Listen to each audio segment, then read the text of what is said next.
जय हिंद प्यारे मित्रों, आप सभी का इस चैनल में स्वागत है।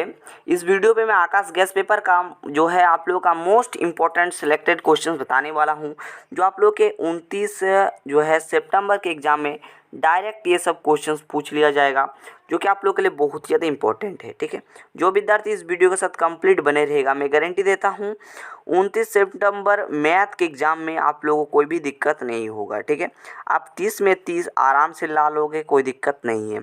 और सबसे ज़्यादा स्कोरिंग वाला जो सब्जेक्ट है वो है मैथ। ठीक है, इसमें 30 आउट ऑफ 30 आप इजीली प्राप्त कर सकते हो, और मैं ये गारंटी दे सकता हूँ आप 25 प्लस तो ज़रूर लाओगे। ठीक है, और कोई जो विद्यार्थी थोड़ा सा मेरा वीडियो को कंप्लीट शुरू से देखेगा वो तो 30 में 30 लाएगा, है ना। नीचे प्लेलिस्ट आप लोग का बना दिया गया है, आप वहाँ से हर एक वीडियो को सीरियल वाइज चेक कर ले। जो विद्यार्थी नया है हमारे चैनल पर, वो एक चीज़ क्या करें, आप जो चैनल को यहाँ पर सब्सक्राइब देखिए दिया रहता है तो सब्सक्राइब कर लें और ऑल पे कर लें। ठीक है, और जो नया स्टूडेंट्स है उसको क्या करना है, डिस्क्रिप्शन यानी कि जो टाइटल है क्लिक करना है, वहाँ पर डिस्क्रिप्शन बॉक्स में एक लिंक मिलेगा प्लेलिस्ट का, वहाँ पर एक एक चीज़ आप लोगों को बताया गया है, जितना भी सीरियल वाइज वीडियोज है आप एक एक करके देख लें। ठीक है, और ये है आप लोग बुक देख सकते हैं, उसका कंप्लीट पीडीएफ आप लोग को मिल जाता है। और बच्चे एक चीज़ डिमांड कर रहे थे कि सर जिसको आप लोग ऑफलाइन में सर दे दीजिए तो अच्छा होगा। ठीक है, तो देखिए हमारी कोशिश भी ऐसी ही है कि आप लोग को हेल्प हो, लेकिन देखिए कोई विद्यार्थी यूपी से होगा, है ना, कोई विद्यार्थी बिहार, है ना, या फिर कोई अदर चीज़ें से होंगे, कोई विलेज से होंगे, है ना, कोई सिटी से होंगे बहुत दूर दूर से, तो इनको पहुंचाना तो संभव नहीं है। आपके पास 40 दिन का दिन है, वक्त है, तो मैं इतने दिन में कैसे पहुंचाऊंगा। और नया नया विद्यार्थी जुड़ रहा है तो किसी को मिलेगा किसी को नहीं मिलेगा, इसलिए दिक्कत होगी। तो मैंने एक चीज़ निकाला कि सभी को क्या हो, लाभ पहुँचानी चाहिए। ठीक है, सभी को लाभ हो, तो इसके लिए मैंने आप लोग के लिए, है ना, टेलीग्राम का मैंने चैनल बना दिया है। आप यहाँ पर सीधा आप लोग ज्वाइन हो जाइए। ठीक है, और आप लोग इन सारे जो पीडीएफ देख रहे हैं ये चीज़ें पीडीएफ एकदम सेपरेटली मिल जाएगा। मैंने क्लास 11th का भी बहुत सारा पीडीएफ डाल दिया है, क्लास 9th का भी डाल दिए हैं। ठीक है, तो एक एक करके आप लोग सीधा डाउनलोड कर लो, है ना, डाउनलोड कर लो और अपना पढ़ाई को रफ्तार तरीके से करो। ठीक है, देखिए कंसेप्ट समझना है। ठीक है, मैथ में 30 आउट ऑफ 30 लाने का कंप्लीट स्ट्रेटेजी क्या होता है पता है। यहाँ पर जो इम्पोर्टेंट चैप्टर है, यानी कि आपको यहाँ पर देखना होगा, यहाँ पर बहुत सारी चीज़ें निकल कर आती है। मैथ में सबसे पहले PYQ को देखो, है ना, उसके बाद जो मैं मॉडल सेट आप लोगों को दे रहा हूँ। ठीक है, ये जो आप लोगों को मॉडल सेट प्रोवाइड कर रहा हूँ। ठीक है, तो ये जो हमारा PYQ हो गया, मॉडल सेट हो गया, यहाँ से थोड़ा सा आप लोग क्या करो, एनालिसिस करो। ठीक है, कि क्वेश्चंस किस चैप्टर से आ रहा है ज़्यादातर। ठीक है, उस चैप्टर को हाईलाइट करो, वो भी मैं भी बताऊंगा, आपका कमेंट होगा तो मैं बताऊंगा। आप नीचे कमेंट कर दीजिए कि हाँ सर कौन से इंपॉर्टेंट है वो चैप्टर खाली बता दीजिए, तो उस पर हम वीडियो बहुत जल्दी बना देंगे आप लोग के लिए कि हाँ ये चैप्टर पढ़ो, है ना। मैंने PYQ को देखा, है ना, मॉडल सेट को भी मैंने आपको बताया, और आगे और भी मॉडल सेट आने वाला है। ठीक है, तो मैथ में आप जो है 30 आउट ऑफ 30 आप इजीली ला लोगे। इसके लिए आप दोनों किस प्रकार से करना होगा, ये करना होगा। और मैथ में इम्पोर्टेंट है कंसेप्ट, आपका कंसेप्ट मजबूत अगर है तो इजीली ला लोगे। लेकिन PYQ देख लो, थोड़ा सा मॉडल सेट देख लो, जिस चैप्टर से ज़्यादा आ रहा है उस चैप्टर को थोड़ा सा ज़्यादा ध्यान दो, हो जाएगा क्लियर। ये चीज़ें होती हैं। ठीक है, मैथ में आप इजीली फोड़ सकते हो। ठीक है, इतना मैं आपको गारंटी देता हूँ। ठीक है, तो पहला सवाल देखिए क्या है कि दो या दो से अधिक अभाज्य संख्याओं का मौसो क्या होगा। दो या दो से अधिक अभाज्य संख्या, देखो 2 ले लिया, है ना, मान लो 3 ले लिया। ठीक है, 2 और 3 ले लिया, है ना, तीन से भी करके दिखाऊंगा। 2 अभी ले रहे हैं, 2 लो या 2 से अधिक लो, ये भी दिखाऊंगा भी। जैसे 2 को क्या लिखोगे, 2 गुना में 1 लिखोगे। 3 को क्या लिखोगे, 3 गुना में 1 लिखोगे। देखो एक एक क्या आ रहा है, कॉमन आ रहा है। और जैसे कि पता है कि मॉस यानी कि HCF जब आप लोग निकालते हो तो आपके पास जो कॉमन आता है यहाँ आपका आंसर होता है। तो कॉमन आ रहा है 1, तो आपके पास HCF क्या हो जाएगा, 1 हो जाएगा। क्लियर, HCF क्या हो जाएगा, 1 हो जाएगा। वहीं 2 या 2 से अधिक लो, जैसे मैंने ले लिया 5 ले लिया, 7 ले लिया, है ना, और मैंने मान लो 5 7 ले लिया और मैंने 11 ले लिया। ठीक है, तो क्या होगा, देखिए इसको क्या लिखोगे, 5 गुना में 1 लिखोगे। 7 को क्या लिखोगे, 7 गुना में 1 लिखोगे। 11 को क्या लिखोगे, 11 गुना में 1 लिखोगे। यहाँ पर देखो क्या कॉमन आ रहा है, तो 1 कॉमन आ रहा है, तो यहाँ पर भी HCF हमारा क्या होगा, 1 होगा। यानी कि 2 या 2 से अधिक जो अभाज्य संख्याओं का मौसो होता है, यानी कि HCF होता है, वो हमारा क्या होता है, 1 होता है। Option number 1। ठीक है, चलिए अगला सवाल में बोल रहा है कि 2 या 2 से अधिक, माफ़ कीजिए, दो परिमेय संख्याओं के बीच, ठीक है, दो परिमेय संख्याओं के बीच कितनी परिमेय संख्या हो सकती है। कोई दो परिमेय संख्या है, जैसे 5 मान लो और 9 मान लो, इनके बीच में कितनी परिमेय संख्या होगा। जो विद्यार्थी थोड़ा सा उनका कंसेप्ट गड़बड़ है वो बाबू क्या बोलेगा, 5 के बाद 6 आएगा, 7 आएगा, 8 आएगा, सब 3 होगा, ऑप्शन नंबर 3 मार दो। लेकिन आप गलत हो, यहाँ पर आप अनंत, इन दोनों के बीच में आप इन्फिनिटी परिमेय संख्या आप ज्ञात कर सकते हो, ठीक है, ऑप्शन नंबर डी। क्लियर। चलिए आगे बढ़िए। अगला सवाल में बोल रहा है कि एक वृत्त का परिमाप और क्षेत्रफल संख्यात्मक रूप से क्या है, बराबर है, तो वृत्त की त्रिज्या क्या होगा, है ना।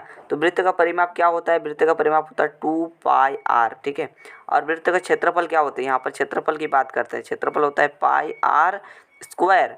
आप देखिए थोड़ा सा कट होगा, ठीक है। अब देखो यहाँ पर पाई से पाई गियो, एक आर यानी कि त्रिज्या से एक त्रिज्या गियो, तो यहाँ पर 2 बचा और इधर आर बचा, यानी कि आपके पास, इसलिए आपके पास जो त्रिज्या आएगा, त्रिज्या वृत्त की, वो आपके पास 2 आ जाएगा। 2 मात्रक बोल लीजिए, यूनिट बोल लीजिए। क्लियर, ये चीज़ें हो जाती है, समझ में आ गया। चलिए इसी प्रकार से अगला सवाल देखिए। अगला सवाल भी मोस्ट इम्पोर्टेंट, आप इजीली अगर आपका दिमाग है तो आप बना सकते हो, ठीक है। देखो आपके पास इसमें किस प्रकार से कंसेप्ट आपको यूज करना है, ठीक है। तो आपके पास जैसे कि यहाँ पर अर्धवृत्त बोला है, तो मैं एकदम कंसेप्ट इजीली बताता हूँ, ठीक है। तो आपके पास कोई वृत्त है, कोई भी वृत्त, ठीक है, इसका जो परिमाप होता है, ये 2πr होता है, ठीक है, 2πr, ठीक है।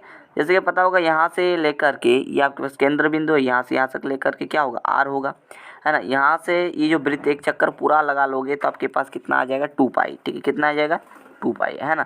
और यहाँ से लेकर यहाँ तक की जो दूरी है वो r है, तो यहाँ पर 2πr हो गया, है ना। इसी प्रकार से आपके पास कोई वृत्त, अर्धवृत्त, ठीक है, यहाँ पर अर्धवृत्त बना लेते हैं, रुको 1 मिनट, ठीक है। हम क्या करेंगे, यहाँ पर अर्धवृत्त बना लेंगे, ठीक है, अर्धवृत्त बना लेते हैं। आप लोग को यूँ ही समझ में आ जाएगा ये कंसेप्ट, ठीक है, कोई दिक्कत होगा नहीं, है ना। तो यहाँ से लेकर यहाँ तक मैंने अर्धवृत्त ड्रॉ कर ली। क्लियर। आप देखिए आगे, है ना, यहाँ से लेकर हम अब यहाँ तक घूम रहे हैं, यहाँ तक नहीं घूम रहे हैं, ठीक है। तो यहाँ पर क्या होगा, जिसका 2πr होता है तो इसका क्या होगा, πr होगा, πr हो गया। क्लियर। अब देखिए यहाँ पर क्या होगा, यहाँ से लेकर यहाँ तक की दूरी तो r है, लेकिन यहाँ से लेकर यहाँ तक की दूरी r है, ठीक है। लेकिन हम इसको पूरा पकड़ेंगे, यहाँ से लेकर यहाँ तक पकड़ रहे थे, है ना, यहाँ से हम पूरा यहाँ पर जो है पकड़ेंगे, ठीक है। तो πr प्लस में 2r हो जाएगा, πr प्लस में क्या हो जाएगा, 2r। ये हो जाएगा अर्धवृत्त का परिमाप, ये हो जाएगा अर्धवृत्त का परिमाप। क्लियर हो गया। तो ये जो है आप लोग को लिखना है यहाँ पर πr प्लस में 2r इक्वल टू 36, और आप लोग सॉल्व कर लेनी है। क्लियर। तो ये वाला जो सवाल है ये बन जाएगा, है ना। यहाँ पर परिमाप जैसे कि मैंने बता दिया, कंप्लीट सूत्र बता दिया, क्या होता है, πr प्लस में होता है 2r, इक्वल कर देना 36 के, और पाई का मान रख लेना 22/7, ठीक है, 22/7 इस 22/7, ठीक है, 22/7 ये रख लेना पाई का मान, ठीक है। क्लियर। और आपका पास आ जाएगा त्रिज्या। क्लियर। अब देखिए अगला सवाल है कि द्विघात बहुपद के शून्यांकों की संख्या क्या होती है। तो ध्यान से सुनना, क्लियर हो जाएगा। देखिए द्विघात बहुपद की जो शून्यांकों की जो संख्या होता है वो 2 होता है, हमेशा याद रखना, द्विघात यानी कि 2। क्लियर। चलिए अगला सवाल में यूं ही बोल रहा है, यहाँ पर देख लीजिए क्या है कि x² माइनस में 4x के मूलों का योग क्या होगा। देखो मूलों का योग, ये चीज़ें आप लोग आराम से कर लोगे, है ना। मूलों का योग सूत्र लगा देना और यहाँ पर जो है हो जाएगा। क्लियर। यहाँ से देख लेना मानठो, और यहाँ मूलों का योग जो होता है लगा लेना, सूत्र आराम से आ जाएगा। ये तो आप लोग कमेंट में बताओगे 6 नंबर का आंसर, ठीक है। एक होमवर्क तो देना बनता है, ठीक है। ये छोटा वाला सवाल है, आप इजीली बना लोगे, है ना, इजीली हो जाएगा, है ना। बहुत ही आसान भी है, ठीक है, बहुत ही आसान भी है, ठीक है, ये हो जाएगा, है ना। इसको मैं अगर समझाने जाऊंगा ना तो वीडियो लेंथी भी होगा, है ना। तो ये छोटा मोटा सवाल है, खुद से ट्राई कर लेना, है ना। वीडियो का लेंथ मतलब थोड़ा सा तो घटेगा, समझ रहे हैं। ये बना लोगे, जिसको नहीं बनेगा उसको कमेंट कर देना कि सर नहीं बन पा रहा है, तो इसको मैं सेपरेट एक वीडियो पे बता दूंगा। सिंपल सवाल है, ठीक है, यूँ ही बन जाएगा। क्लियर। चलिए अगला सवाल देखिए। अगला सवाल में वही बोल रहा है, द्विघात बहुपद में मूलों के गुणनफल, है ना। यहाँ पर गुणनफल पूछ रहा है, ठीक है ना, समझ रहे हैं। चलिए दोनों को ही बना देते हैं, ठीक है, क्योंकि थोड़ा सा क्योंकि इसो क्यों हो जाए, है ना। तो देखो मूलों का योग, ये जो होता है क्या होता है, अल्फा प्लस में बीटा होता है, और ये होता है -b/a के, है ना। तो यहाँ पर इसको देखो थोड़ा सा देखना है, जो स्क्वायर का जो गुणांक होता है वो होता है a, और जो x का गुणांक होता है वो होता है b, और जो आपके पास कांस्टेंट टर्म होता है ये होता है c। ठीक है, तो यहाँ पर एक्स स्क्वायर, यहाँ पर इसके गुणांक में 1 है, तो a बराबर आपके पास 1 आ गया, b बराबर आपके पास -4 और c बराबर 1 है ना। तो यहाँ पर b बराबर -4 है। ठीक है, तो इधर मैंने 4 रखा ऑलरेडी है ना, और यहाँ पर माइनस है। ठीक है, ये मैंने लिख दिया। बटे में a क्या है, a है 1, तो माइनस माइनस प्लस 4/1 यानी कि 4। ठीक है, तो 4 आपका राइट आंसर हो गया है ना, ऑप्शन नंबर बी। ठीक है, इस प्रकार से कर लेनी है। गुणनफल होता है क्या, अल्फा इंटू बीटा। ठीक है, ये होता है c/a के। ठीक है, तो यहाँ से वही चीज़ देखना है, तो c आपके पास कांस्टेंट 1 और a आपके पास a वाला है 1/4 है ना, तो ये ऑप्शन नंबर सी हो जाएगा राइट आंसर। ठीक है, इस प्रकार से भी कर सकते हो। ठीक है, यहाँ पर है द्विघात बहुपद। यहाँ पर थोड़ा सा क्या है इशू, मतलब इशू नहीं है, थोड़ा सा आप लोगों को गलत दिख रहा होगा। यहाँ पर है x² माइनस का 2 के शून्यांक। ठीक है, ये इक्वल कर दो 0 के, कर दिया। अब देखो यहाँ पर क्या हो गया, x का स्क्वायर हो गया है ना। एक मिनट जी, क्या कर रहा हूँ मैं, नहीं तो देखो थोड़ा सा यहाँ पर क्या होगा। अब देखो इसको सॉल्व करना बहुत ईजी है। ठीक है, यहाँ पर आप लोग एक सूत्र पढ़े होंगे a² माइनस b² का। ठीक है, पढ़े होंगे कि नहीं, a² माइनस b² क्या होता है, पहले होता है a प्लस बी, फिर होता है a माइनस बी। ठीक है, ये फॉर्मूला होता है ना, तो इसको भी वहीं में कन्वर्ट करेंगे। ठीक है, एक मिनट, ये इधर देखो क्या हो गया, एक्स का स्क्वायर, इसको करेंगे क्या, जैसे रूट में मान लो ये आपके पास रूट है। ठीक है, इसमें मान लो जैसे कि 2 गुना 2 रहता है। ठीक है, इसका मतलब क्या होगा 2। इस रूट में 3 गुना में 3 रहता है, इसका मतलब क्या है 2 गो। रूट में जब कोई चीज़ मान लो यहाँ पर 4 गुना में 4 है तो 1 गो बाहर निकल जाता है, यहाँ पर 3 गुना में 3 है तो यहाँ पर 3 आ जाएगा। इस प्रकार से समझ रहे हैं, तो ये चीज़ें होगी क्लियर। आप देखिए इसको मैं बनाता हूँ एकदम डिटेल्ड में और आपकी ईजिली समझ में आ जाएगा कंसेप्ट। ठीक है, देखो यहाँ पर simply x² minus 2 equal to 0 का। ठीक है, यहाँ पर है x का स्क्वायर है, x का स्क्वायर है माइनस का यहाँ पर √2 का स्क्वायर कर सकते हैं हम, है ना, इक्वल टू 0। √2 का स्क्वायर जैसे कि मैंने समझा दिया, यहाँ पर इस प्रकार से रहता है तो बाहर निकल जाता है, बताए ना। तो इसको किस प्रकार से लिखेंगे, एक बार x प्लस में √2 लिख देंगे और एक बार लिख देंगे x माइनस में √2 लिख देंगे इक्वल टू 0, पुट कर दिया है ना। आप देखिए यहाँ पर क्या होगा, अगर इसमें अगर आप पुट करोगे x प्लस √2 इक्वल टू 0, तो आपके पास x इक्वल टू माइनस का √2 आ जाएगा, माइनस का √2, और इसमें पुट करोगे यहाँ पर सिंपली x माइनस का क्या है √2 इक्वल टू 0 है, तो यहाँ पर x इक्वल टू आपके पास जो आ जाएगा बच्चों, ये आपके पास √2 आ जाएगा। तो एक बार माइनस का √2, एक बार प्लस का √2। हाँ ठीक है, ये चीज़ हो सकता है कि पहले √2 दिया हो उसके बाद माइनस √2 दिया हो, ये भी होगा। ठीक है, तो यहाँ पर देखिए, यहाँ पर देखो एक बार माइनस में एक बार प्लस में, ऑप्शन नंबर बी हो जाएगा राइट आंसर। ठीक है, ये चीज़ें याद रखना है। अगला सवाल में क्या है कि tan थीटा बराबर 4/3 है, तब tan theta plus cos theta का वैल्यू क्या होगा। देखो बहुत आसान सवाल है। देखो इसको फेस करने के लिए सिंपल करना होगा क्या, देखो हम यहाँ पर लिख रहे हैं, ध्यान से सुनना। tan थीटा बराबर आपके पास कितना है, तो 4/3 है, और ये किसके बराबर होता है, p/b। ठीक है, p/b क्या होता है, ठीक है ना। तो p मतलब क्या, लंब। ठीक है, ये होता है लंब बटे में क्या, आधार। ठीक है, लंब बटे में आधार के बराबर होता है। ठीक है, और यहाँ पर साइन थीटा बराबर होता है क्या, p/h। ठीक है, p मतलब लंब बटे p मतलब लंब और h मतलब हाइपोटेनियस, जिसे हम लोग कर्ण बोलेंगे। तो लंब बटे में कर्ण चाहिए, यानी कि यहाँ पर कर्ण निकालना पड़ेगा, है ना। अब 2 चीज़ है, कर्ण निकाल लोगे यानी कि h निकालना है। h निकालने के लिए क्या करते हैं, रूट में इन दोनों के स्क्वायर जोड़ में कर देते हैं, 4 चौके 16 प्लस 3 तिया 9। निकाल लोगे इसको आप लोग, अगर जब निकालोगे तो आपके पास 5 आ जाएगा। क्यों आ जाएगा, इसको करेंगे तो 25 आएगा, जोड़ेंगे तो इसका रूट लोगे तो आपके पास 5 आ जाएगा। क्लियर, आप शायद क्लियर हो गया होगा। ठीक है, अब देखिए यहाँ पर निकालना क्या है, यहाँ पर साइन थीटा निकालना है, साइन प्लस में कॉस थीटा। ठीक है, ये किसके बराबर होगा, डायरेक्ट बनाते हैं भाई, है ना। साइन थीटा बराबर क्या होते हैं हम जानते हैं, p/h होता है, और ये प्लस में होता है b/h के। b मतलब होता है क्या, आधार बटे में कर्ण। ठीक है, तो यहाँ पर p/h, p आपके पास 4 है, देख लीजिए, है ना, 4 दिख रहा है, तो यहाँ पर मैंने लिख दिया 4, और h आपके पास अभी आया 4/5, प्लस b क्या है, b देखो 3 है। ठीक है, तो मैंने ऊपर में लिखा 3, और h आपके पास अभी आया 5। ठीक है, तो इसको जब लॉस करोगे तो ऊपर इधर 5 हो गया, है ना। तो 4 और ये इधर 4 + 3 हो जाएगा 7, मतलब 5/7, ठीक है।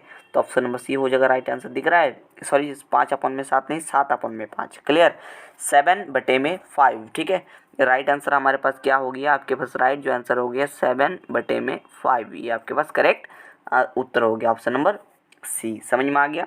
ये इतना कंसेप्ट अगर समझ में आ जाता है तो आप लोगों को हर एक चीज़ हो जाएगी। ये जो मैं पढ़ा रहा हूँ ना आपको मैथ, क्या आपको मैथ मुझसे पढ़कर समझ में आ रहा है या फिर नहीं आ रहा है, ये आप लोग कमेंट में बताइए, ठीक है। कमेंट करके हमको ज़रूर बताइए कि अगर समझ में आ रहा है तो आपको उतना उसी प्रकार से हम वीडियोज देंगे।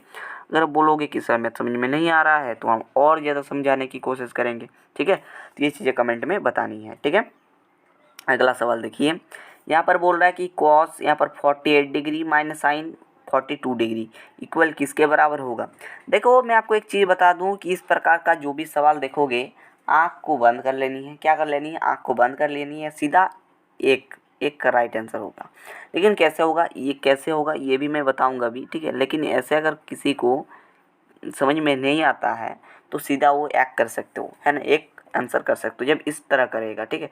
जैसे पूछा जा सकता है कि साइन यहाँ पर मान लो यही वाला दे दें, यही वाला दे दें, लेकिन यहाँ पर दे दे कॉस 48 डिग्री, यहाँ पर बट्टे में दे दिया साइन 42 डिग्री, इस प्रकार से भी दिया जा सकता है। तो आंख बंद करके एक मार सकते हो, ठीक है। तो देखो इसको करना किस प्रकार से है, ठीक है। आप दोनों में से किसी को बदल लो। एक सूत्र मैं आपको यहाँ पर बता देता हूँ, सभी सूत्र को, ठीक है ना। जैसे साइन 90 माइनस थीटा किसके होता है, साइन 90 माइनस थीटा जो होता है ना भाई, ये कॉस थीटा के बराबर होता है कॉस थीटा के बराबर। समझ में आ गया, कॉस थीटा। तो ये जो मैंने फॉर्मूला यहाँ पर लिखा है, इस फॉर्मूला को आपको याद रखना है बस, ठीक है। और आप यहाँ पर उधर भी फॉर्मूला है जैसे cos 90 माइनस थीटा, ठीक है। इस प्रकार से आप याद रख लोगे, ठीक है। तो मैं एक को बदल रहा हूँ इसलिए मैंने एक फॉर्मूला लिखा है, ठीक है। आप इजीली उधर फॉर्मूला भी लिख सकते हैं, ठीक है। तो देखिए दोनों में से आप किसी को बदल सकते हैं, इसको भी बदल सकते हो साइन में, ठीक है, इसको भी बदल सकते हो कॉस में, ठीक है, कोई दिक्कत नहीं होगा, ठीक है। तो मैं यहाँ पर क्या करूँगा, देखो जैसे इस प्रकार से सवाल इसमें हम बदलते हैं। देखो कॉस यहाँ पर कितना है 48 डिग्री, ठीक है, 48 डिग्री मैंने लिख दिया। ये तो साइन में है, माइनस लिखते हैं माइनस, ये तो साइन में है। तो जब मान लो जो चीज़ें होती है वो समान रहेगा तभी ना घटेगा। जैसे 5 से 2 घटाएंगे तो घट जाएगा, लेकिन अगर बोलेंगे 5 से 2x को घटाओ तो नहीं घटेगा, है ना। तो ये चीज़ें हो जाती है, तो सभी को समान करना होगा नहीं। तो इसको कॉस करेंगे जब, इसको भी कॉस करेंगे जब, तो क्या होगा, हम यहाँ पर लिख देंगे कि साइन 90 माइनस थीटा क्या होता है ना, sine 90 minus theta cos theta होता है 90 माइनस में थीटा, है ना। यहाँ पर 48 हो जाएगा, ठीक है, ये हो जाएगा नहीं, तो यहाँ पर हो जाएगा कॉस 48 डिग्री, एक मिनट जी 48 डिग्री, और इधर हो जाएगा क्या, एक मिनट, ये साइन 90 माइनस थीटा क्या होता है कॉस थीटा, तो कॉस लिख दिया, थीटा आपके पास 48। तो ये चीज़ें सेम हो गया, बराबर आपके पास कितना करे, सॉरी मैंने एक गलत बता दी, ये 0 होगा, ठीक है। लेकिन एक सवाल में जब बट्टे में रहता है, एक मिनट माफ़ कीजिएगा मुझसे गलती हुआ है, जो विद्यार्थी समझ में नहीं आ रहा होगा उन लोगों को क्या करना होगा, जो बट्टे वाला सवाल रहते हैं यहाँ पर कुछ रहेगा साइन, मान लो यहाँ पास क्या दे दे, साइन 48 डिग्री दे दे और नीचे दे दे कॉस कितना 42 डिग्री। तो इस प्रकार के सवाल में आपका उत्तर होगा 1, ठीक है। और जो माइनस में रहेगा, जब माइनस में रहेगा तो अब होगा क्या 0, इस चीज़ को ख्याल रखोगे, ठीक है। मैंने देखिए थोड़ा सा मिस्टेक हो जाता है, ठीक है, इसके लिए थोड़ा सा माफ़ करना है, ठीक है। देखो मैं आपको एक चीज़ फिर से बता दूं, दोबारा ये कंसेप्ट बता देनी चाहिए क्योंकि मुझसे एक बार गलती हो गई तो आप लोग गलती नहीं करनी है। मैं बताने का आपको कोशिश कर रहा हूँ इस चीज़ की, जैसे मान लो यहाँ पर हो सकता है कि नहीं कि कॉस 48 डिग्री ऊपर में दे दे और बट्टे में दे दे कि साइन 42 डिग्री का वैल्यू क्या होगा, है ना। तो इसको सॉल्व करने के लिए क्या करोगे आप, हम नीचे ही बदलेंगे, ठीक है। तो यहाँ पर क्या करेंगे, cos 48 degree as it is मैंने लिख दिया, है ना। और इधर है कि साइन लिखे, आप विश्वास नहीं करोगे ना, इसलिए हम आपको बता रहे हैं, ठीक है। कि आपने सर पहले बार गलत बता दिया, दोबारा हो सकता है गलत बता दो, है ना। तो ऐसा नहीं कीजिए, हो जाता है गलत कभी कभार, ठीक है। ये क्या करना है 90 माइनस थीटा, ठीक है, साइन 90 माइनस में थीटा 48 डिग्री, ठीक है। यहाँ पर देख लो 90 से 48 घटा देंगे तो आपके पास ये चीज़ें आ जाएगी, ठीक है। देखो ये आपके पास 10 हो गया, 10 से 8 गया तो आपके पास 2 हो गया, हाथ में रहा 1, ठीक है, ये 5 हो गया, है ना, 5 हो गया कि नहीं। तो 5 से तो यहाँ पर क्या हो जाएगा 4 हो जाएगा, है ना, 42, ठीक है। ये चीज़ें हो गया, ठीक है। अब क्या करेंगे, अब सिंपल सवाल है, यहाँ पर क्या करेंगे, कॉस आपके पास कितना है, cos 48 degree as it is मैंने लिख दिया, और ये साइन 90 माइनस थीटा क्या होता है, कॉस थीटा। तो यहाँ पर लिखेंगे कॉस 48 डिग्री। तो यहाँ से कट जाएगा एक बार में, तो आपके पास एक राइट आंसर होगा। ठीक है, जब आपका इस प्रकार से भागा टाइप का रहेगा ना, तो ये आँख बंद करके एक कर देना, आपके पास सटीक उत्तर हो जाएगा। ठीक है, लेकिन जब घटाव रहेगा, ठीक है, जब घटाना पड़ेगा इसमें आपको जीरो करना होगा। ठीक है, क्योंकि देखो 5 से 5 घट जाएगा तो आपके पास जीरो ही होगा, है ना। तो कॉस 80 से कॉस 80 घट गया तो जीरो ही रहेगा। ये मैंने सॉरी माफ़ कर देना, मैंने यहाँ पर एक बता दी थी। ठीक है, तो इसमें एक नहीं करना है, जब बटे में रहेगा भागा में रहेगा तो एक कर देना है आँख बंद करके, क्योंकि यहाँ पर जो पूरा चीज़ होता है यहाँ पर भी वही चीज़ होता है, कट जाता है एक बार में। ठीक है, तो ये चीज़ें ख्याल रखोगे। ठीक है ना। चलिए अगले सवाल के ऊपर मूव करते हैं। यहाँ पर अगला सवाल क्या है, यहाँ पर अगला सवाल में बोल रहा है कि यदि द्विघात बहुपद क्या है क्यू एक्स बराबर x square minus x plus 4 के शून्यांक अल्फ़ा कॉमा बीटा है, तब अल्फ़ा प्लस बीटा का वैल्यू क्या होगा। मैंने आपको अल्फ़ा प्लस बीटा का वैल्यू अभी समझा दिया भाई, है ना। तो देखो जो एक्स, सबसे पहले एकदम डिटेल में समझो। ठीक है, एक्स स्क्वायर का जो गुणांक होता है वो होता है ए, और जो एक्स का गुणांक होता है वो होता है बी, और जो कांस्टेंट होता है, ठीक है, जो कांस्टेंट होता है इसका ये होता है सी। ठीक है, ये आप लोग ख्याल रखोगे, इतना चीज़ें। ठीक है, इतना ख्याल रख लोगे। आप पूछा है कि अल्फ़ा प्लस में बीटा क्या होगा। अल्फ़ा प्लस में बीटा का सूत्र होता है माइनस बी बाई ए। अगर पूछता कि अल्फ़ा इंटू बीटा क्या होगा, गुणनफल पूछता तो ये होता है सी बाई ए। ठीक है, ये चीज़ें आपकी, ये सब चीज़ें जो है ना आपके एनसीईआरटी में दिया हुआ है। ठीक है, एनसीईआरटी में दिया हुआ है। ठीक है ना, ये चीज़ें ख्याल रखना है। ठीक है, ये होता है, ये अल्फ़ा प्लस बीटा क्या होता है माइनस बी बाई ए। ठीक है, तो माइनस आई जी टी जी रखा। बी आपके पास कितना है, देखो एक्स स्क्वायर का गुणांक यहाँ पर कुछ नहीं, मतलब ए है, ए बराबर एक है। ठीक है, इसके अंदर में एक गुना हुआ है। ठीक है, इसके अंदर भी एक गुना हुआ है। ठीक है, तो आपके पास बी भी आपके पास कितना है, माइनस है, क्योंकि ये साइन भी लेना है, पीछे में जो साइन रहता है ना वो चीज़ें भी लेनी है। और सी आपके पास कितना है, तो 4 है। ठीक है, ये चीज़ होगी। आप देखो पहला माइनस आई जी टी जी मैंने रखा। ठीक है, उसके बाद यहाँ बी आपके पास माइनस एक है तो माइनस एक कर दिया, और ए आपके पास कितना है, सॉरी माफ़ कीजिए, हाँ बी आपके माइनस एक था। ठीक है, और ए बराबर 1 है, 1 लिख दिया। तो ये माइनस माइनस प्लस होकर एक हो जाएगा, नीचे एक हो जाएगा, तो एक एक कटेगा तो आपके पास एक बचेगा, है ना। तो आपके पास एक आंसर हो जाएगा। ठीक है, तो ऑप्शन नंबर सी, ठीक है, ऑप्शन नंबर सी हो जाएगा राइट एंड करेक्ट उत्तर। ठीक है, अगला सवाल देखिए, हमारे पास अगला जो सवाल है क्या बोल रहा है यहाँ पर अगला सवाल में कि त्रिघात बहुपद का व्यापक रूप क्या होगा। ठीक है, त्रिघात बहुपद का व्यापक रूप क्या होगा, ये चीज़ पूछा है, बहुत ऐसा सवाल है। ठीक है, त्रिघात बहुपद का व्यापक रूप। ठीक है, व्यापक रूप क्या होगा, तो व्यापक रूप हमारा सिंपल हो जाएगा ऑप्शन नंबर सी, है ना, x cube plus b x square plus c plus d. ठीक है, ये हो जाएगा राइट आंसर। ठीक है, इस चीज़ को ख्याल रखोगे। ठीक है, अगला सवाल देखिए हमारे पास क्या बोल रहा है कि अगर अल्फा प्लस बीटा द्विघात बहुपद एफ ऑफ एक्स बराबर क्या है, यहाँ पर एफ ऑफ एक्स बराबर एक्स स्क्वायर है माइनस का 5x है प्लस में 7 है। ठीक है, ये चीज़ दिया हुआ है आपके पास, एफ ऑफ एक्स बराबर, है ना, के मूल क्या हुआ 1 बटे अल्फा प्लस 1 बटे बीटा का मान क्या होगा, है ना। तो अब मैं इसको सॉल्व थोड़ा सा बता देता हूँ, इजीली हो जाएगा। ठीक है, देखो कितना आसान है, समझो थोड़ा सा, है ना। ये आपका एफ ऑफ एक्स यहाँ से ए बी निकाल लो। ठीक है, जो एक्स स्क्वायर का गुणांक होता है वो ए होता है, और जो आपके पास एक्स का गुणांक होता है माइनस, वो आपके पास बी होता है, लेकिन माइनस लगेगा क्योंकि इसके अंदर में क्या है, माइनस है। ठीक है, वहीं सी की बात करें तो सी कांस्टेंट जो होता है वो जो 7 है 8 है जो भी रहेगा, है ना। ये चीज़ें हमने कर ली, इतना तक हमने क्या किया, समझ लिया बाबू, है ना। इतना तक हमारा को, एक मिनट कलर को भी थोड़ा सा चेंज कर देते हैं। ठीक है, तो हमने इन्हें भी क्या किया, समझ लिया बाबू कि किस प्रकार से क्या हो रहा है। ठीक है, तो ये चीज़ें हो जाती है। चलिए अब देखिए, अब बोल रहा है कि वन यहाँ पर अकॉर्डिंग टू क्वेश्चंस। ठीक है, एक minute, A T Q according two questions. ठीक है, क्वेश्चंस क्या बोल रहा है, यहाँ पर बोल रहा है कि 1 बटे में अल्फ़ा प्लस 1 बटे में बीटा का वैल्यू क्या होगा। अब जैसे कि जानते हैं इन दोनों का लॉस हो क्या होगा, नीचे अल्फ़ा इंटू में बीटा होगा, है ना। तो यहाँ से जब इसको देखोगे, सबसे पहले ये वाला टर्म इसके साथ भागा होता है, जो होता है इसके साथ गुना होता है। ठीक है, तो यहाँ पर क्या होगा, अल्फ़ा अल्फ़ा तो कट जाएगा, बीटा रहेगा, बीटा के साथ एक गुना होगा, क्या होगा, बीटा हो जाएगा, है ना, बीटा हो गया। प्लस देखो यहाँ पर बीटा बीटा कट जाएगा, अल्फ़ा बचेगा, तो यहाँ पर क्या हो गया, अल्फ़ा हो गया, है ना। तो आप लोग अगर देखोगे इसको हम अगर सेपरेट तरीके से लिख दें तो क्या होगा, अल्फ़ा प्लस में बीटा, है ना, अल्फ़ा प्लस में क्या होगा, बीटा होगा, नीचे अल्फ़ा इंटू में बीटा होगा। नहीं तो ये क्या होता है, माइनस बी अपॉन में ए होता है, और ये होता है क्या, सी अपॉन में ए होता है ना। तो देखो ऊपर में अब मैं थोड़ा सा कलर को चेंज करना पड़ेगा। ठीक है, एक ही कलर में इतना बता दिए। ठीक है, आप देखो है ना।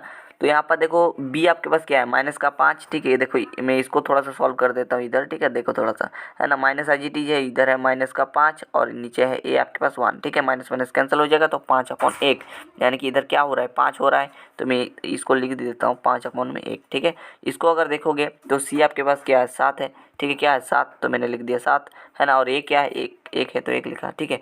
तो अब देखो क्या होगा, देखो 5/1, ठीक है। फिर गुना का निशान होगा, 1 ऊपर में जाएगा, नीचे 7 आ जाएगा। तो आपके पास निकल कर आएगा 5/7, ठीक है। तो 5/7 देख लीजिए कहाँ पर है, यही हमारे पास क्या होगा, आंसर हो जाएगा, ठीक है। इस चीज़ को ख्याल रखोगे, इंपॉर्टेंट है, ठीक है। इंपॉर्टेंट है, ये सारी चीज़ें याद रखना है, ठीक है। तो इसका राइट आंसर क्या होगा, 5/7, ठीक है। 5/7, ठीक है। ऑप्शन नंबर बी दिख रहा है, ठीक है। ये चीज़ें आप लोग को क्या करना होगा, गोला करना होगा, ठीक है। इस प्रकार से आप कर लोगे। अगला सवाल पे आइए, है ना। कितना आसान है, देखो अब कितना आसान लगेगा, ठीक है। खुद से एक बार सोचना कि हाँ सर बहुत आसान लग रहा है, ठीक है। अगला सवाल में बोल रहा है कि समीकरण युग्म, ठीक है। समीकरण एक युग्म दिया गया है यहाँ पर, ठीक है।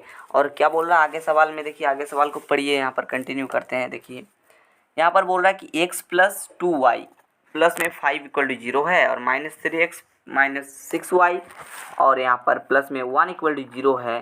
तो इसके हल क्या होंगे, यही आप लोगों से सिंपल सवाल के रूप में पूछा है। तो चलिए इसको बनाते हैं बहुत ही अच्छे तरीके से और बेहतरीन तरीक़ों से, ठीक है। तो यहाँ पर क्या होगा, ऑप्शन नंबर ए है अद्वितीय हल, बी है अनंत हल, उसके बाद कोई हल नहीं, डी है में कोई नहीं, ठीक है। तो कैसे बनाओगे, देखो क्या करोगे, देखो सबसे पहले इसको सबसे पहले देखो और इसको सबसे पहले देखो। इसे देखो हम क्या करेंगे, यहाँ पर a1 निकालेंगे, है ना, a1 निकालेंगे, उसके बाद b1 निकालेंगे, उसके बाद हम लोग c1 निकालेंगे, ठीक है। और इसी प्रकार से इसे मैंने समीकरण 1 लिखा, ठीक है। इसे समीकरण 2 लिखा, ठीक है। समीकरण 2 को लिखेंगे, यहाँ पर a2 लिखेंगे, b2 लिखेंगे, उसके बाद एक मिनट, उसके बाद हम लिखेंगे c2, ठीक है। और दोनों को बट्टे में भागा देंगे और उसके बाद हम कंडीशन जानते हैं, इसी प्रकार से लगाएंगे, ठीक है। यहाँ पर जो x के साथ जो रहता है, यहाँ पर मैं आपको बता दूँ कि जो x के साथ रहता है उसे a पकड़ना है, y के साथ जो रहता है उसे b पकड़ना है और जो कांस्टेंट होता है उसे आपको c पकड़ना है, ठीक है। तो x के साथ यहाँ पर कुछ गुणांक नहीं है, मतलब 1 है, तो यहाँ पर 1 लिखा। y के साथ 2 है तो 2 लिखा। इस समीकरण की सबसे पहले बात कर रहे हैं, उसके बाद 2 नंबर समीकरण पाएंगे, ठीक है। ये हमारे पास लिख भी देता हूँ, 1 मिनट। ये आपके पास समीकरण नंबर 1 है, ठीक है। और ये समीकरण नंबर 2 लिखा नहीं जा रहा है तो मैं क्या करूँ, ठीक है। क्या देखिए, फिर c1 की बात करें तो c1 5 है, ठीक है। क्लियर, समझ में आ रहा है कि नहीं, देखो अब, ठीक है। यहाँ पर हमने सबसे पहले इस समीकरण की बात किया, इसमें x बराबर मतलब a1 बराबर 1 हो गया, y में 2 गुणांक है तो आपके पास b1 बराबर 2 हो गया, क्लियर। इसी प्रकार से c1 बराबर 5 हो गया। इसमें बात करेंगे तो a1 - 3 है और इसमें आपके पास माइनस का 6 हो जाएगा और c1 आपके पास 1 हो जाएगा। अब क्या करेंगे, हमने बहुत सारी, इधर मैं इसको थोड़ा सा मिटा दे रहा हूँ, ठीक है। थोड़ा सा मैं इसको मिटा देता हूँ, आप लोग ध्यान से सुनिएगा इधर मैं जो लिख रहा हूँ, ठीक है। हम यहाँ पर जानते हैं कि अगर हमारे पास a1/a2 इक्वल हो गया b1/b2 के और इक्वल हो गया c1/c2 के, तो इसमें क्या होगा, इसमें अद्वितीय हल होगा, ठीक है। ये वाला पहला चीज़ हो गया। वहीं बात करें a1/a2 के और नॉट इक्वल है b1/b2 के, तो इसमें अगर इस प्रकार से आ गया तो इसमें हो जाएगा क्या, सॉरी माफ़ कीजिएगा, 1 मिनट, मेरा दिमाग आज ख़राब हो गया, ठीक है। ये जो चीज़ें है ना, इसमें क्या होगा, अगर तीनों इक्वल हो जाती है, यहाँ पर अपरिमित रूप से अनेक हल होगा, ठीक है, अनंत, है ना, इन्फिनिटी हल होगा, अनंत होगा, ठीक है। अगर इसमें हो जाए तो इसमें अद्वितीय हल होगा, ठीक है ना। और अगर क्या हो, a1/a2 हो और b1/b2 हो और नॉट इक्वल हो c1/c2 के, अगर इस प्रकार से कंडीशन आ जाए तो इसका कोई हल नहीं होगा, ठीक है, कोई हल नहीं होगा, है ना। तो समझ लिया, इसमें अनंत हल होगा, है ना। इसमें थोड़ा सा मैंने गलती कर दी थी, ठीक है, वो बाई मिस्टेक हो जाता है, ठीक है।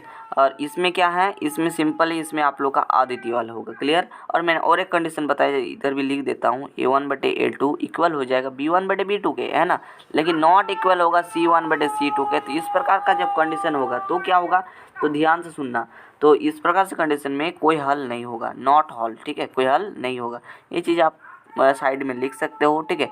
अब क्या करेंगे, सबसे पहले a1/a2 निकालेंगे तो इधर आ जाएगा क्या, -1 बटे सॉरी 1/-3। और वहीं बात करेंगे B1/B2 के, तो 2/-6, 2 एकम 2, 3 दूनी 6 वहीं आ रहा है, ठीक है। -1 मतलब ये दोनों बराबर तो हो गया। लेकिन अब C1/C2 देखते हैं तो 5/1 ये 5 आ गया। यानी कि A1/A2 इक्वल है B1/B2 के, लेकिन नॉट इक्वल है C1/C2 के, यानी कि लास्ट वाला कंडीशन, ठीक है। तो जब ये होता है इसका कोई हल नहीं होता है, ठीक है, यानी कि इसीलिए ऑप्शन नंबर सी हो जाएगा, कोई हल नहीं, ठीक है। किसी भी प्रकार का कोई हल नहीं होगा डियर स्टूडेंट्स, यही है आपका पास राइट आंसर, ठीक है। कोई हल नहीं होगा, इस चीज़ को आप लोग ख्याल रखोगे, है ना, इम्पोर्टेंट है, ठीक है, इम्पोर्टेंट है, क्लियर। तो आपके पास कौन सा कंडीशन निकल कर आया बताओ। यहाँ पर आया A1/A2 है, वो इक्वल है B1/B2 के, लेकिन इक्वल नहीं है C1/C2 के। तो इस प्रकार का जो कंडीशन होता है इसका कोई हल नहीं होता है, कोई हल नहीं, ठीक है, यानी कि ऑप्शन नंबर सी, ठीक। चलिए अगला प्रश्न में क्या बोल रहा है कि दो चर में दो एक क्या है कि दो चर में दो एक घातीय समीकरण के ग्राफ यदि प्रतिच्छेदी रेखाएं हो तो हलों की संख्या क्या होगा, ठीक है। अगर यदि प्रतिच्छेदी हो, ठीक है ना, याद रखना, अगर प्रतिच्छेदी हो तो इसमें जो मतलब कंडीशन होता है, अगर आप लोग को यहाँ पर मैं बता दूं कि अगर प्रतिच्छेदी हो तो ये जो कंडीशन फॉलो करता है, ये कंडीशन फॉलो क्या करता है पता है, ये फॉलो करता है A1/A2 ये भी इक्वल नहीं है, नॉट इक्वल टू B1/B2, ठीक है। जब इस प्रकार का कंडीशन फॉलो हो जाता है तो मैंने बताया क्या होता है, अद्वितीय हल होता है, ठीक है ना। क्या होता है, अद्वितीय। और इसका मतलब क्या अभी समझाते हैं, अद्वितीय, ठीक है, अद्वितीय हल, ठीक है। अद्वितीय हल मतलब होता है, इसका मतलब होता है केवल, ठीक है, इसका मतलब क्या है, केवल एक हल, ठीक है, केवल एक हल इसका मतलब होता है, ठीक है। तो सिर्फ एक हल ऑप्शन नंबर ए हो जाएगा, ठीक है। समझ में आ गए क्या चीज़ें बता रही है। ये आपके पास कोई दो चर दिया रहेगा, ठीक है, दो चर में दो एक घातीय समीकरण है, ठीक है, दो एक घातीय समीकरण जैसे मैंने पहले प्रश्न में सॉल्व किया था ना, जिस प्रकार से A1/A2 B1/B2 C1/C2 निकाला था, जस्ट ऐसे ही है, ठीक है। तो मैंने प्रतिच्छेदी बताया है, प्रतिच्छेदी का कंडीशन लिख दिया, उसके बाद वहाँ से क्या होता है, अद्वितीय हल। अद्वितीय हल मतलब एक केवल एक हल, यानी कि सिर्फ एक हल, क्लियर। इस प्रकार से आप कर सकते हो, ठीक है। आगे देखिए अगला सवाल में क्या बोल रहा है। अगला सवाल में बोल रहा है कि यहाँ पर रैखिक समीकरण है एक, यहाँ पर सिंपल सवाल देखो, इसमें क्या है, इसमें आप लोग का एक्स प्लस, यहाँ पर रैखिक समीकरण युग्म है, यहाँ पर x plus 3y - 4 = 0, 2x - 5y - 1 = 0 है। तो यहाँ पर कौन सा ये जो है इसमें से कौन सा होगा ये चीज़ बताना है, ठीक है। तो एक होमवर्क आप लोग को भी बनता है, तो 16 नंबर आप लोग बताना, ठीक है। मैंने एक भी होमवर्क नहीं दिया था, तो ये आप लोग कमेंट करके बताओगे, ठीक है ना, बहुत आसान सवाल है, ठीक है, ये आप लोग कमेंट करके बताओगे, क्लियर। अगला सवाल में बोल रहा है कि यदि दो चर में दो रैखिक समीकरण का हल अनंत हो, ठीक है, कोई दो चर है जिसमें दो रैखिक समीकरण का जो हल होगा वो अनंत होगा, तो उसका आलेख क्या होंगे, ठीक है। तो उसका आलेख जो होगा वो संपाती होगा, ठीक है, क्या होगा, संपाती होगा भाई, है ना, यानी कि ऑप्शन नंबर सी संपाती होगा, दो संपाती रेखाएं होगी, ठीक है। चलिए अगला सवाल देखिए, यहाँ पर एक मिनट भाई कहाँ चला गया क्वेश्चन सब, है ना। चलिए हाँ यहाँ 18 नंबर होगा ना। अब देखिए सवाल में बोल रहा है कि के का वैल्यू फाइंड करो जिसमें निकाय आप लोग का समीकरण का निकाय है, क्या समीकरण का निकाय मैं अपन लिख देता हूँ भाई, है ना। यहाँ पर है x प्लस में 2y इक्वल है 3k, है ना, ये समीकरण एक देते हैं। और आप लोग का समीकरण 2 है 5x plus ky equal to है 15k, ये हमने समीकरण नंबर 2 दिया, ठीक है। अब इसका अनंत हल है, अनंत हल मतलब क्या बताया, अपरिमित रूप से अनेक हल, मैंने जिसका कंडीशन क्या बताया था A1/A2 होगा। तो मैंने फॉर्मूला आपको इजीली बताया था कि A1/A2 होगा वो B1/B2 के इक्वल होगा, और वो C1/C2 के भी इक्वल होगा, तीनों समान होगा, ठीक है। तो इसका मैंने बताया था अनंत हल होता है, इसका अनंत, ठीक है, अनंत हल होता है, क्लियर। आप देखिए अनंत हल का कंडीशन लगाना है, तो सबसे पहले क्या करते हैं, A1/A2 निकाल लेते हैं। आप देखिए हम नहीं लिखेंगे, नहीं बताएंगे कि ए लिखो बी लिखो, है ना, डायरेक्ट बता रहे हैं। जो x का गुणांक होता है वो a होता है, इस समीकरण के लिए लिखते हैं तो 1 होगा, इस समीकरण के लिए नीचे लिखेंगे 5 हो जाएगा, ठीक है। फिर वहीं B1/B2 की बात करें तो यहाँ पर क्या होगा, 2 होगा, नीचे आपके पास k होगा, k गुना हुआ दिया हुआ है, ठीक है। 1 मिनट भाई, सब कुछ मिट गया, ओ माय गॉड। चलिए यहीं से निकालते हैं, ठीक है ना। देखो A1/A2 हो गया तो आपके पास क्या हो गया 1/5, ठीक है। वहीं बात करें B1/B2 की, है ना, तो B2 हो जाएगा यहाँ पर 2 हो गया, नीचे इधर देखिए K है तो K लिख दिया। वहीं बात करें C1/C2 के, तो C यहाँ पर 3 है और इधर 15 है, तो 3 एकम 3, 3 पचे 15, तो 1 मिनट भाई 5 लिख रहे हैं, कितना बुड़बक है ना। तो यहाँ पर सॉरी सॉरी सॉरी, है ना, तो ये आ गया। क्लियर। आप देखो क्या होगा, इधर क्या हो रहा है 1/5, ये इक्वल है 2/K के, और ये इक्वल है 1/5 के। हम क्या करेंगे, इन दोनों को क्रॉस प्रोडक्ट कर लो या फिर इन दोनों को कर लो, कोई दिक्कत नहीं होगी क्योंकि बराबर है सब कुछ, है ना। तो ये इधर हो जाएगा K और ये इधर हो जाएगा 10, यानी कि K बराबर K का मान जो आया 10 आ गया, ऑप्शन नंबर बी हो जाएगा। क्लियर, इस प्रकार से कर लेनी है। उसके बाद अगला सवाल में पूछ रहा है कि यहाँ पर रैखिक घात, ठीक है, एक रैखिक समीकरण का घात क्या होगा, ठीक है। तो रैखिक की बात करें तो रैखिक में 1 होता है, ठीक है, हमेशा याद रखना रैखिक में क्या होता है 1 होगा, अगर द्विघात होगा, ठीक है, तो उसमें 2 होगा, त्रिघात में 3 होगा, इस प्रकार से, ठीक है। यहाँ पर भी K का जो है फॉर्मूला लगाना है, K का मान ज्ञात करना है, लेकिन संपाती होगा, है ना। संपाती का मैंने याद करो क्या बताया था, संपाती का भी सेम, थोड़ा सा ध्यान दो, यहाँ पर हल की बात हो रहा था, ठीक है, यहाँ पर बात हो रहा था अनंत हल, यानी कि कंडीशन वही है, लेकिन यहाँ पर रेखाएं के तौर पर दी गई है, संपाती रेखाएं होंगी, है ना, तो K का मान फाइंड करना है, लेकिन सेम वही चीज़। मतलब बता दूं कि A1/A2 इक्वल है B1/B2 के, इक्वल है C1/C2 के। यही कंडीशन को बोलते हैं क्या, इसमें सिंपल बोलते हैं इन्फिनिटी हल है ना। और इसे हम क्या बोलते हैं, ये संपाती रेखाएं हैं, ठीक है, क्या बोलते हैं, संपाती रेखाएं, ठीक है, रेखाएं। क्लियर, यही चीज़ को सिर्फ यही, ये जो है ये कंडीशन को ही, है ना, ये ग्राफीय निरूपण है, ये वाला ग्राफीय निरूपण है ना, ये क्या है ग्राफीय निरूपण है, गणितीय निरूपण है। क्लियर, ये चीज़ें होती है, ठीक है। आप देखिए यहाँ पर बोल रहा है कि x प्लस में है 2y इक्वल है 7, इससे समीकरण 1 दे दो। उसके बाद यहाँ पर है 2x प्लस में है ky इक्वल है 14, ये दे दो समीकरण नंबर 2, ठीक है। अब देखो A1/A2, ठीक है, A1/A2 क्या होगा, इस x का गुणांक 1 है तो 1/2, A1/A2, A2 आपके पास ये होगा, इधर लेना है A1, इधर लेना है क्या A2, इसी प्रकार से इधर लेना है B1, इधर लेना है B2, इसी प्रकार से C1 लेना है और इधर C2 लेना है। क्लियर, इस चीज़ को याद रखना, ठीक है। अब देखिए B1/B2 की बात करते हैं तो इधर आपके पास 2y है ना, तो ऊपर में लिखेंगे 2, नीचे लिखेंगे K। वही लिखेंगे C1/C2, ये आपके पास C1 है 7, C2 आपके पास कितना है 14, नीचे लिखेंगे 14, है ना। आप देखिए 1/2 इक्वल है 2/K के, इक्वल है 7/14 के, ठीक है। क्या करेंगे, इन दोनों में गुना कर देंगे, ठीक है। तो यहाँ पर हो जाएगा K इक्वल हो जाएगा 4, है ना। ये चीज़ें हो गई, समझ में आ गया किस प्रकार से क्या करनी है, समझ में आया। आप इधर से भी गुना कर सकते हो क्योंकि सभी बराबर है, क्योंकि इधर भी करोगे तो देखो क्या होगा कंडीशन। देखो सबसे पहले इधर गुना करोगे तो यहाँ पर 1 मिनट कहाँ चला गया भाई, क्या हो गया, चलो फिर से हम आप अगर देखना चाहते हैं तो बता देते हैं। इधर हुआ क्या, 1/2 हो गया, इक्वल है 2/K के, और ये इक्वल है 7/14 के, ठीक है। अगर इन दोनों को बराबर कर दिया जाए तो 7K हो जाएगा, 14 दूनी 28, तो 4 7 28, वही सॉरी 4 7 28, है ना, तो 4 ही आ गया। क्लियर, इसी प्रकार से ऑप्शन नंबर सी हो जाएगा राइट आंसर। ये चीज़ें समझ में आ गया, चलिए आगे बढ़ते हैं।